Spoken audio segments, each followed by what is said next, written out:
जी क्या मुद्दा है आज की प्रेस कॉन्फ्रेंस का? 27 नवंबर 2022 संविधान दिवस के दिन हम लोग लीगल वॉक फॉर जस्टिस एक ऐसी ऐतिहासिक यात्रा का आयोजन करने जा रहे हैं जो पूरे देश को ये समझाने का प्रयास करेगा कि भारत में जो समान शिक्षा की मांग हम कर रहे हैं वो हमारी मांग संवैधानिक है। हम जो यूनिफॉर्म सिविल कोड समान नागरिक संहिता की बात कर रहे हैं वो हमारी मांग संवैधानिक है। ये अधिकार हमें संविधान देता है। हम जो धर्मांतरण नियंत्रण की बात कर रहे हैं, हम जो घुसपैठ नियंत्रण की बात कर रहे हैं, हम जो समान धर्मस्थल कानून की मांग कर रहे हैं, हम ये मांग कर रहे हैं कि हमारे देवस्थान मंदिरों की मुक्ति हो, ये हम संवैधानिक मांग कर रहे हैं। ये सब अधिकार हमें संविधान ने दिए हैं। हम अपनी इस यात्रा के माध्यम से लीगल वॉक फॉर जस्टिस जो हम 27 नवंबर दिल्ली में आयोजित करने जा रहे हैं, हम बताना चाहते हैं समाज को कि हमारी एक भी मांग संविधान के विरुद्ध नहीं है। भारत का संविधान हमें ये अधिकार देता है कि ये कानून बनने चाहिए और ये संविधान में निहित हैं। इन्हें जल्द से जल्द लागू किया जाए। पूरा देश संविधान दिवस मनाएगा, लेकिन जब तक संविधान पूरा लागू ही नहीं किया गया तो ये संविधान दिवस कैसा?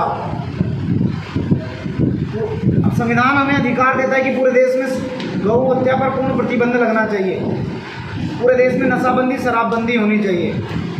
उसके बावजूद इस देश की सरकारें, इस देश की संसद बाबा साहब की जयंती मना रही है, संविधान दिवस मना रही है, लेकिन कहीं भी बचे हुए संविधान को लागू करने पर उनकी गंभीरता दिखाई नहीं देती। हमारा प्रयास समाज के सामने उस सच्चाई को लेकर जाने का है और मैं मानता हूँ ये मानवता की सच्ची सेवा है। ये कानून इम्प्लीमेंट होने से, ये कानून आने से, समाज में इनकी जागरूकता होने से देश की लगभग 70% समस्याओं का समाधान हो जाएगा।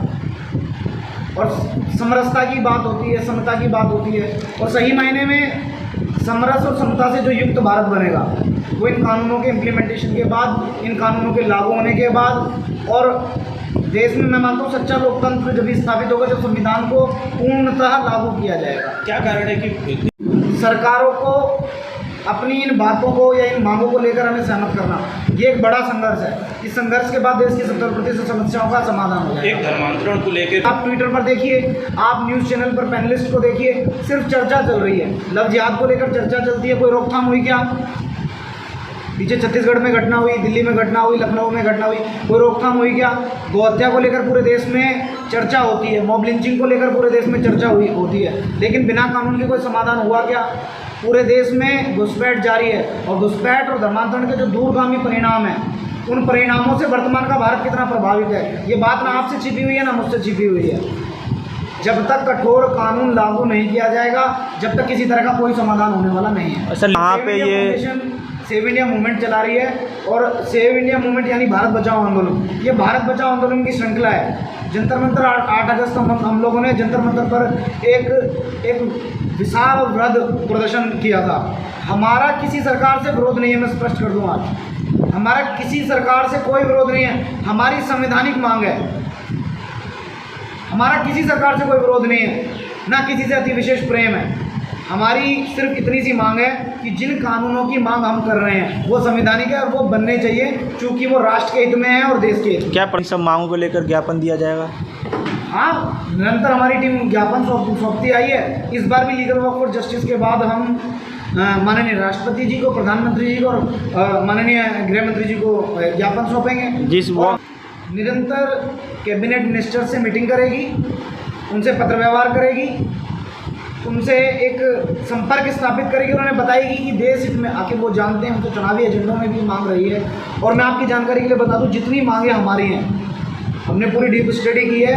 भारत की कोई ऐसी राजनीतिक पार्टी नहीं है जो इन 5 कानूनों से, गौ हत्याबंदी से, शराबबंदी से, क्योंकि गांधी जी की बात सब करते हैं, डॉक्टर राम मनोहर लोहिया की बात सब करते हैं, और भारत का हर जागरूक व्यक्ति, इस राष्ट्र का हर जागरूक नागरिक समान शिक्षा का विरोध नहीं कर सकता, समानता समरसता का विरोध नहीं कर सकता, समृद्ध भारत बने इस बात का विरोध नहीं कर सकता, स्वदेशी भारत बने इस बात का विरोध नहीं कर सकता। हर भारतीय चाहता है कि पूरा भारत प्रदूषण मुक्त हो, हर भारतीय चाहता है कि भारत में घुसपैठ बंद हो, हर भारतीय चाहता है कि देश में धर्मांतरण बंद हो। चाहते हैं सभी या नहीं चाहते हैं? बिल्कुल सर, अश्वनी उपाध्याय जी जो एडवोकेट हैं, उनका भी इसी मामले पर देखो, सरकार सुप्रीम कोर्ट की बहुत सारी गाइडलाइंस आती हैं, सुप्रीम कोर्ट समय समय पर बहुत सारे आदेश पारित करती है।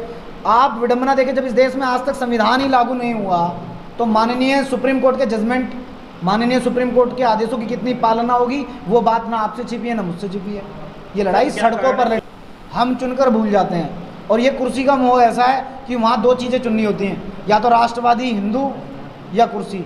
तो राजनीतिक पार्टियाँ कुर्सी को चुन लेती हैं और मतदाता को भूल जाती हैं, क्योंकि उन्हें पता है ये इनके पास कोई दूसरा ऑप्शन है नहीं, और इन्हें कहीं जाना नहीं, इन्हें वोट हमें ही देनी है। और मैं ऐसा मानता हूँ लव मंत्रण बट हेट, लव जिहाद बट हेट घुसपैठ। प्रीति, मैं एक बात पूछना चाहूँगा। साथ थे ऐसे हजारों संगठन, वहाँ हजारों संगठनों ने भाग लिया था, और यहाँ कुछ प्रत्यक्षदर्शी गवाह हैं, मैं उनसे आपको रूबरू भी करा सकता हूँ, उनकी भेंट भी करा सकता हूँ। वो हमारे कार्यक्रम में भाग लेने नहीं आए थे, वो वहाँ किनारे पे एक पेड़ के नीचे खड़े थे, अपने यूट्यूबर, उनका खुद का यूट्यूब चैनल, अपने लोगों को वो साथ लेकर आए थे, कोने में खड़े होकर वो अपनी बयानबाजी कर रहे थे। उनका संबंध ना हमसे कल था ना आज था। और आपकी जानकारी बता दूं, वो अपनी पुरानी वीडियोस के कारण पुलिस ने उन्हें गिरफ्तार किया, उनसे बातचीत की, उनका पुलिस की उनसे क्या कंसर्न हुआ, आप चार्जशीट निकलवा लीजिए, उनकी वीडियोस निकलवा लीजिए, जो वीडियोस एज ए एविडेंस लगी हुई हैं, आप उन वीडियोस के पीछे का दृश्य देख लीजिए। वो हमारे आंदोलन से लगभग 100 मीटर की दूरी पे था। आरोप लगाया प्रसाद मुखर्जी के आदर्शों पर चलने वाली राजनीतिक पार्टी वर्तमान में, लेकिन उस विचारधारा को लागू करने का सही समय आता है, क्योंकि जिस वर्तमान की सरकार सकारात्मक सरकार है, और पिछले दूसरा चरण उन्हें है, और एक अच्छा खासा अनुभव है, समाज में एक उनकी मजबूत पकड़ है, और हमारी जैसी जो एक स्वयंसेवी संस्थाएं हैं, उन अच्छे विचारों को समाज में पहुँचाने का, संविधान के में दिए प्रदत्त अधिकारों को उससे लोगों को जागरूक करने का काम हमारी टीम बिल्कुल रूट कॉज, एक छोटी इकाई, एक परिवार की इकाई तक जाकर करने के लिए पूरी तरह से कमर कसे हुए है और पूरी तरीके से तैयार है। किस तरह हम लोग प्रयासरत हैं, लेकिन एक आंदोलन, बड़े जन जागरण और एक जन यात्रा के रूप में हमने 2021 8 अगस्त को जंतर मंतर से इसकी एक बड़ी शुरुआत की थी, एक श्रृंखला बनाकर शुरुआत की थी। क्या कारण है, क्या समाज में देखो, आज ये मुद्दे, ये लड़ाई जो है कमरे में बैठकर लड़े जाने वाली लड़ाई नहीं है, ये सभागार में बैठ कर लड़े जाने वाली लड़ाई नहीं है, ये ऑडिटोरियम में बैठकर लड़ाई नहीं है। इसके लिए हम उतरे, और जब तक हम सड़कों पर, आज ये मांग चुनिंदा लोगों की है, जिन्होंने संविधान को समझा, जिन्होंने अपने अधिकारों को समझा, ये लड़ाई उन लोगों की है। जिस दिन इन मांगों को, जिस दिन इन कानूनों के कानूनी अधिकारों को समाज अपने हाथ में ले लेगा, क्योंकि जब तक समाज अपने हाथ में किसी चीज़ को नहीं लेता, राम मंदिर को समाज ने अपने हाथों में लिया, समाज ने घर घर से सहयोग राशि जुटाई, आज भव्य राम मंदिर का निर्माण हो रहा है। समाज धीरे धीरे जागरूक हो रहा है, समाज खड़ा होगा, और हमें दृढ़ विश्वास है कि ये कानून बनेंगे। और 27 नवंबर लीगल वॉक फॉर जस्टिस में पूरे भारत से हमें फ़ोन आ रहे हैं, एक राष्ट्रवादी हिंदुओं की पूरी फौज। हम पत्र व्यवहार के माध्यम से भारत के सभी हिंदूवादी राष्ट्रवादी संगठनों के साथ संपर्क स्थापित करेंगे, उन्हें निमंत्रण भेजेंगे, और उन्हें हम मोटिवेट करेंगे, उनसे बात करेंगे। जो आने के लिए तैयार है उनका स्वागत है।